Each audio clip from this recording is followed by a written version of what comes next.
saw this post. I'm like, who are these two people? How did you come up with well built?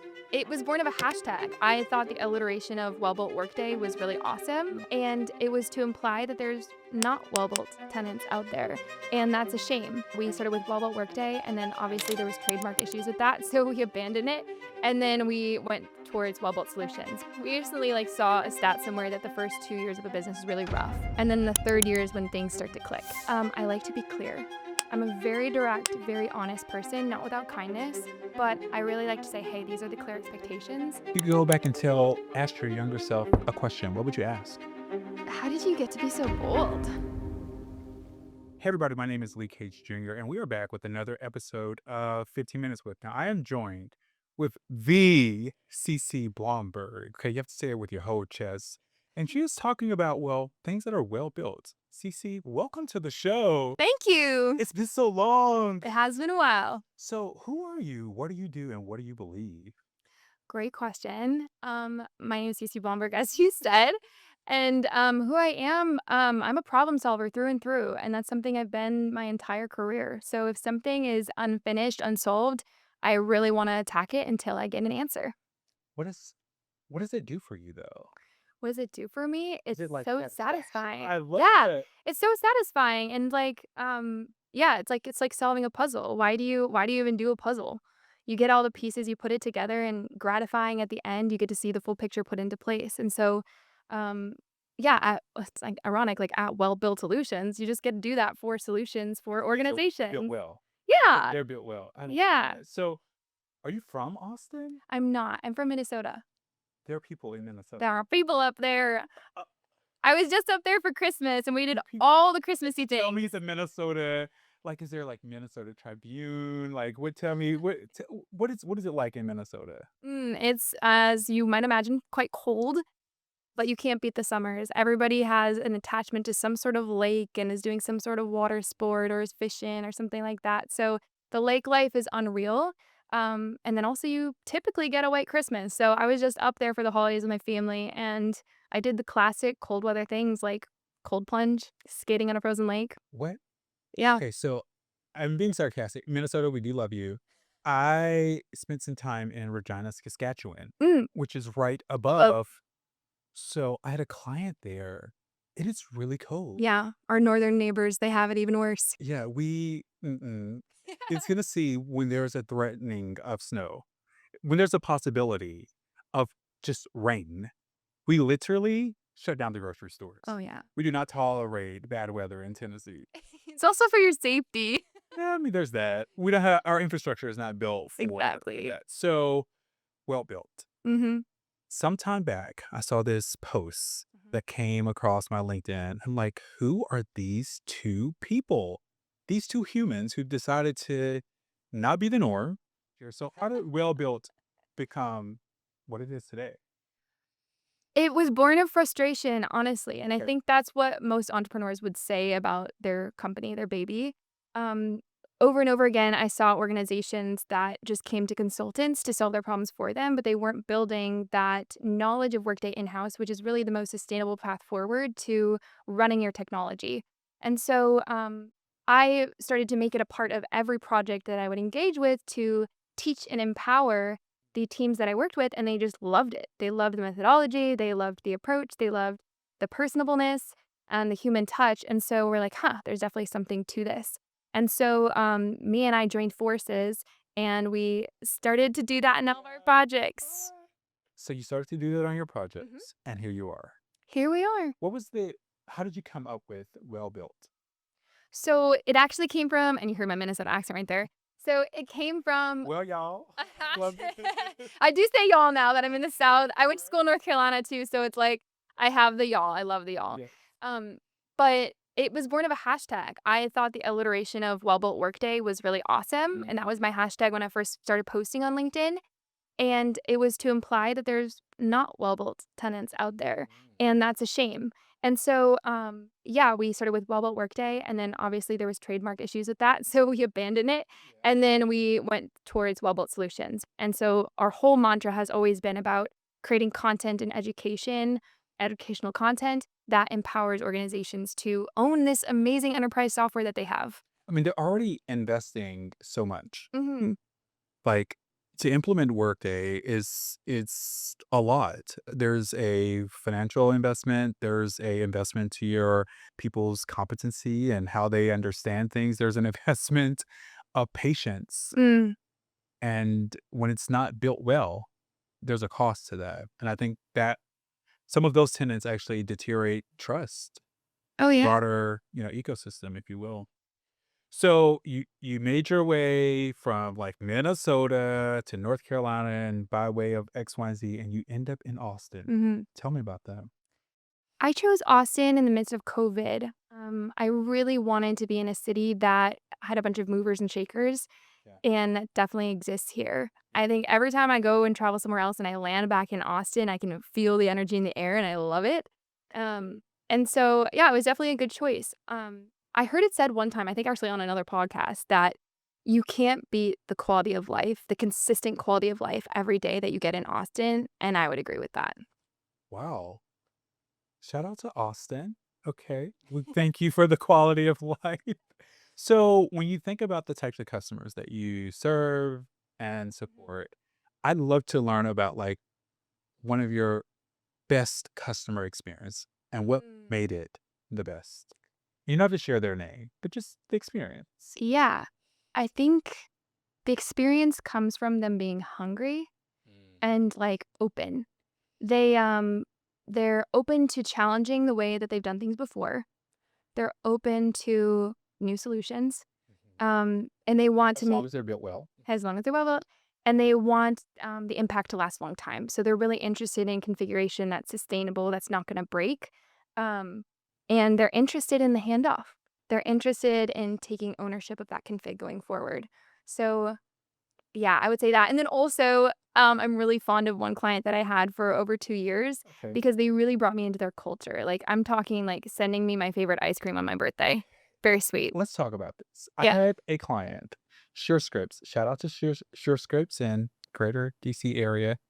It's been some time back, but I was on this project with them, and they knew that I love like pecan pie, Mm. sweet tea, southern charm things. At the conclusion of the project, not only did they make me a Workday cup, they literally brung pot pecan pies Aw, so to the like sweet. kick off for this. And you remember that because in Mhm. the consulting world, you're such a expendable resource that sometimes it feels like, no, I want to be a part of who you are and what you believe and your vision and values at the organizations. Allow me to do that, like so that I can better serve you. Mhm. So looking at your future, what does 2026 look like for you? Oh my gosh, 2026 is exciting. Um, the past year and a half, we're actually coming up on our 2 years, so in February. Congratulations. Thank you very much. We recently we recently, like, saw a stat somewhere that the first 2 years of a business is really rough, and then the 3rd year is when things start to click. So I'm really excited to be You want to quit? clicking away and hacking away at year 3. Um, and the biggest thing is that we're ready to scale. Like, Mia and I have set the foundation of our newsletter, our level of quality, our, the reps, what's consistent, what's well built. And now it's time to bring in people who really align with that vision to help us build it and scale it further. So we've already started building out our team. We have a bunch of ghostwriters who are turning into staff writers for the newsletter. We have them on a certain track. And that's been awesome. It's been awesome to practice that culture that was modeled for me by that one client and take it forward to the people we're bringing into the fold. What do you do to show up for others while still taking care of yourself? I've founded organizations before. I've worked for large and small organizations.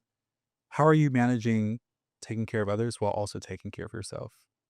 Interesting. Well, I think one really begets the other. Like, if I'm not taking care of myself, I'm gonna be a shoddy manager, right? So, I have certain things throughout my day that I really need to hit. Like, I definitely need to have 3 meals a day. I definitely need to walk my dog twice a day for her health and mine. Yes.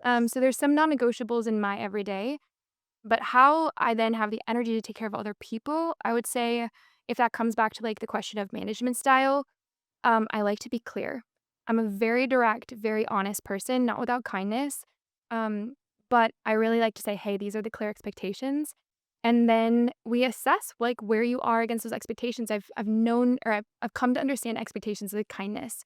And so Clear as kind. clear is kind. Yeah. And so when I receive like a certain piece of work from somebody, then I can like assess exactly where their skill is, what the gap is, where we're going. And so if I can provide them a clear path with encouragement and celebration, that's great. If they come back and it reveals we're not in alignment, that's also a kindness because then we can go our separate ways. So yeah, I think like clarity is king. What's one myth that you feel like people have about Workday or technology that you're like, "That's just not true." That is hard to learn. I'm like, I said this in my intro, but it's the truth. Like, Workday doesn't have to be hard. There's clear patterns in software and technology that once you learn, you can then be empowered in other ways. So, like, the top three, four I can think of, and this is funny because I talk to people about this all the time, but it's like you have all the modules of Workday. You can Yeah. get totally like bugged out by that, or you can recognize that like security, reporting, and business processes are the underlying patterns across all of them. You figure those out, boom, you're fearless in any of them. But I would also add, and I've been saying this with customers, and they're kind of like, what's the fourth one? The fourth one in me, as in my understanding, is Boolean logic, like true false logic. If you Let me can tell you, build that elegantly, you are good to go. I was in a meeting and I was like, "Okay, guys, there's like 1 to 1, there's 1 to many, there's Boolean," and everyone looks at this client in the meeting and they're like, "Yes, stop bullying." No, not bullying, Boolean." I was like, "Okay, it's the Southernicity." That's cute. So this is true or false, ones and zeros, okay, guys, not Mhm. And or yes. what's the least resistance to get there? Don't make it assess Yeah. everything. Exactly.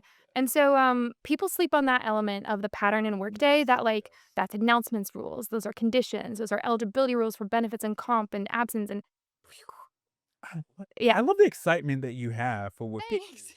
like, every so often I chat with folks who are like, "I just work." Hmm. And I think, what a horrible, horrible life. Well, yeah, I And in some definitely cases, you have to be that way, but in this world, I'm very grateful for the life that God is I think I can say that, but that yeah, and given. definitely. Yeah. Definitely. So, thinking here, I'm gonna kinda change gears a little bit, okay? Now, this is a game that we call rapid fire. There are some rules to the road, and we're gonna do things a little bit different. Instead of taking the last 2 minutes, I'm just do this as like a 80% Whoa, mid okay. mid mark here, before we jump back into the kind of final pieces of our conversation, okay? Cool. Alright, so it's the first thing that comes to mind, okay? Alright. If your life was a book, what would it be called? Adventures of Cece. Plane or road trip? Plain Tattoos or piercings? piercings, Superpower, invisibility or flying? invisibility. Why?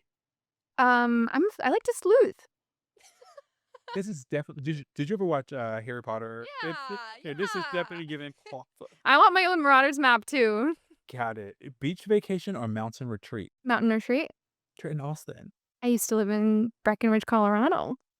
This all tracks. I have so many questions. Pancakes or waffles? Pancakes. They're the same thing. No, they're not. They're the same thing. Not a They're, bit. like, definitely cousins. They both have syrup. They both have syrup. That's insane. Introvert or extrovert? A mix. I'm definitely extrovert. Like I get really fueled off of good relationships, but I'm a one-on-one girly. If you could go back and ask your younger self or a question, what would you ask? How did you get to be so bold? Oh, so this was not always CC. No. CC was shy? No, no, no. She was tenacious. And like I'm relearning that. You know what I think is interesting, and then we'll go to you a question you can ask me. When we're kids, we're told to have this really big imagination. Mhm. And as we grow up, we're asked to make a determination of what we're going to do. And then we're told to conform into the way of the world and of life and of this and of that. And then we lose a little bit of that. Mhm. One of the things that I love most about technology is that you get to be creative. It's like music, just the system. It's like chord progressions and diminished chords with business processes. What's your musical background, Lee? I play piano, organ, drums. Mm, Yeah. it's a Yeah. cool combo. Yeah. All percussive. I was a church musician. Cool. You could shout you under a rug. Okay. So I love. so was my jam. Cece, I'd like to ask, Mhm. what question? I'll give you two. We'll spice things up. Two questions you get to ask me. What fires you up the most about your job? He drove here from Tennessee. I did drive here from Tennessee. What fires? I love solving problems, but I actually love watching human behavior. Hmm. I think people are such interesting, like, beings, and solving problems and the human behavior is really, like, the thing. As a kid, I wanted to be a cultural anthropologist, and my mom was like, "You'll be so happy, but you'll be so poor." So, it's So what is mama? yeah. Spit there. Mom, love you.